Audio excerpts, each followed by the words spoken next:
Hello everyone in my police systems and practices course. I'm presenting you with a short presentation on week 1. Now this week we address chapters 1 and chapter 2. Chapter 1 is Police and the Democracy. Chapter 2 is Police History.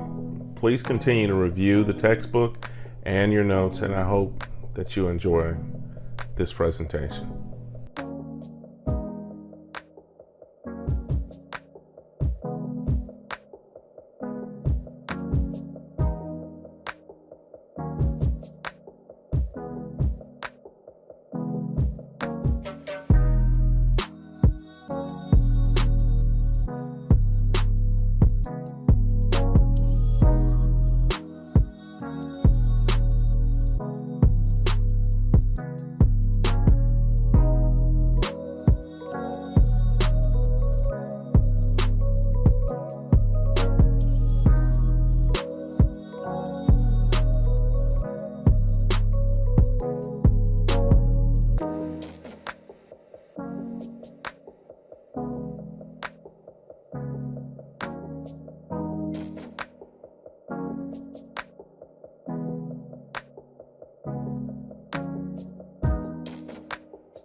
One day, I'm on patrol.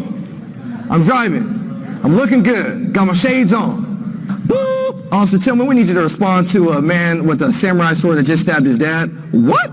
That was my first reaction. With a captivated audience at Ramona High School in Riverside, police officer Ryan Tillman describes a crazy call with a violent man high on drugs. So I pulled my baton out. I hit my man in the legs like boom. My man looks at me just like this. This goes on for several minutes. My man is foaming at the mouth. He's fighting us. Everybody in the neighborhood is like this, just filming. And what they say is, oh my goodness, police brutality. Officer Tillman's goal with his presentations is simple. You don't need to be a fan of police officers. You don't need to like police officers. But the next time that critical incident happens, just be able to get in all the information before you make an assumption of what happened. Tillman hasn't always been on the side of cops.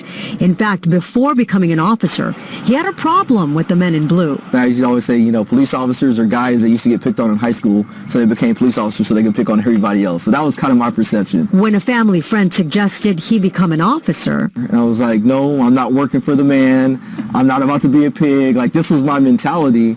And he was like, no, you'd be great at it. So I prayed about it, and literally the doors just kind of flew open from there. He's been with the Chino Police Department for 5 years, and he operates Breaking Barriers United, an organization dedicated to repairing the bond between law enforcement and the community it's meant to protect. I vowed that I was not going to allow this job to change my personality. Tillman speaks at different schools and involves the students in a little police role playing. Hey, what's up, officer?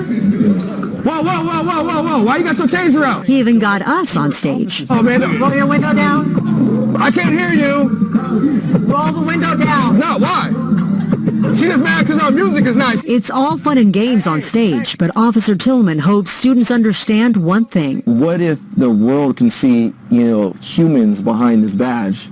Then maybe their perception of law enforcement might change as well. While Tillman loves being a police officer, he says he has no problem speaking out against bad cops. That's why officers get a bad rap, is because they say we have the brotherhood. Well, I'm not afraid to call out a bad officer, but I'm also not afraid to stand up for officers when they've done the right thing. At only 31 years old, when I leave this earth, I want to be able to say, I literally changed the face of modern-day policing. Officer Tillman has an ambitious goal. The old football player in me is saying I left it all on the field when I leave this earth. Ryan does presentations at schools across the country. At one of those schools, they started a program called Choyce, and there, kids who want to become police officers, they are being mentored by Officer Ryan. I'll send it back to you guys in the studio.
Have I ever called the police? No. I think the police are inherently prejudiced. I've never met a bad cop.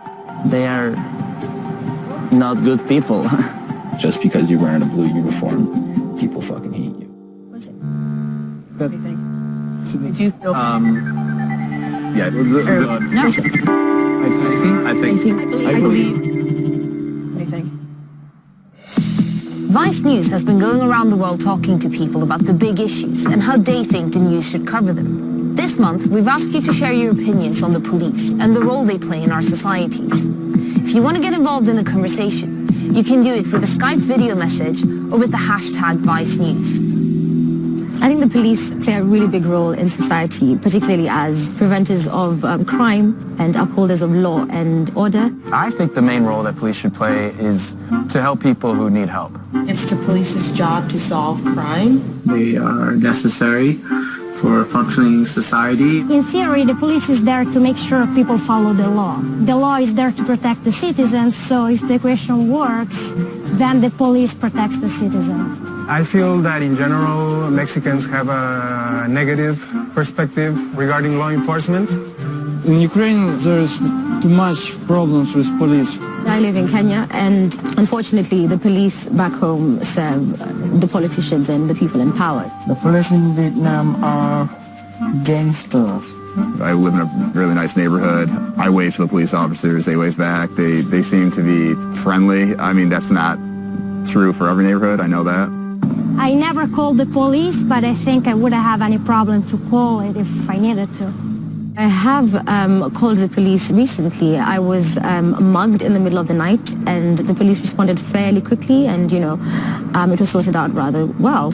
Growing up in East Oakland, that was plagued with gun violence. Oftentimes, I'd call the police. They don't show up. I don't trust them and I don't like them. And if I see them across the street, I run through the other way. I've been stop and search on a number of occasions growing up, and whether I like it or not, it has given me a bitter taste of the police. As soon as I became a licensed driver, the police were a terrifying force in my life. Even if you do nothing wrong, you are constantly anticipating that you'll be pulled over. There's been so much racial profiling and targetings for black ethnic minorities. I think the shooting of Mike Brown in America has definitely opened a lot of people's eyes to the aggressive policing tactics over in the States. It doesn't take a Twitter feed for us to know that we are unlawfully stopped, searched, seized on a regular basis. You don't think about it unless it's in the news, and when it does, you're just like, holy shit, this, I could have been walking down the street and something like that happens, and it's scary. I guess, white people had to see somebody die on camera for it to really be a major issue. I do feel, in some respects, I do feel quite sorry for the police force because there is this general feeling of animosity towards them. It's tough to put myself in the shoes of a police officer who, especially in a place like Chicago, you've got a target on your back. I can only imagine the stress that they go through on a daily basis. I certainly don't think their own image will be helped by walking around London streets like massive Kalashnikovs. Police have too many weapons. They should only have a taser, maybe. I can't imagine that a police force would survive a day in any major city if they were unarmed, because you're never going to unarm civilians. I don't think every cop in the nation needs a fucking tank. Where's this budget coming from to buy this stuff? Is that completely necessary? Is there a better way to spend that money? In terms of police using force, I think the only situation where it's warranted is where, someone's life is being threatened. They should be trained not to use force, but I think they should use it only to avoid bigger violence. If it's there to stop someone from harming others, then yeah, I completely see the logic and rationale for the police to be able to use force. Until then, I don't buy it.